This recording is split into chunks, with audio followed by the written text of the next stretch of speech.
Welcome to Anu cookery மக்களே. நம்ம இன்றைக்கி என்ன செய்ய போகிறோம் அப்படின்னா, சுவையான தக்காளி சேமியா எப்படி செய்கிறதுன்னு தான் பார்க்க போகிறோம்.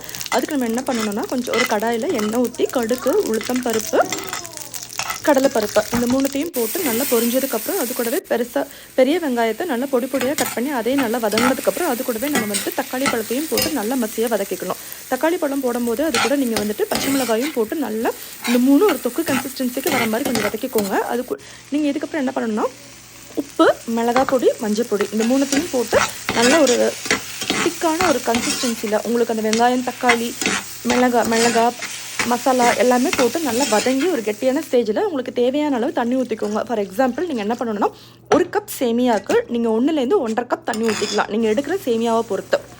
ஆனால் தண்ணி ஊற்றி நல்லா கொதிச்சு வரும்போது நீங்கள் வந்துட்டு எடுத்துருக்கிற சேமியாவையும் போட்டு ஒரு 5 நிமிஷம் வந்துட்டு நீங்கள் கொஞ்சம் மீடியம் ஃப்ளேமில் வச்சுட்டு நல்லா கொதிக்க விடுங்க. நல்லா கொதிச்சு வரும்போது அந்த சேமியா வந்துட்டு ஒரு தண்ணியெல்லாம் அப்சர்வ் பண்ணிவிட்டு உங்களுக்கு வந்துட்டு கொஞ்சம் நல்லா திக்கு கன்சிஸ்டன்சிக்கு மாறும். அப்போ போல் நீங்கள் என்ன பண்ணுங்கள் அப்படின்னா, அடுப்பை வந்துட்டு கொஞ்சம் நல்லா ஸ்லோ ஃப்ளேமில் வச்சுட்டு நீங்கள் வந்துட்டு மறுபடியும் ஒரு 5 நிமிஷம் இல்லாட்டி ஒரு 3 நிமிஷம் நீங்கள் வந்துட்டு விட்டுட்டீங்க அப்படின்னா உங்களுக்கு சுவையான தக்காளி சேமியா ரெடி மக்களே. நீங்கள் செஞ்சு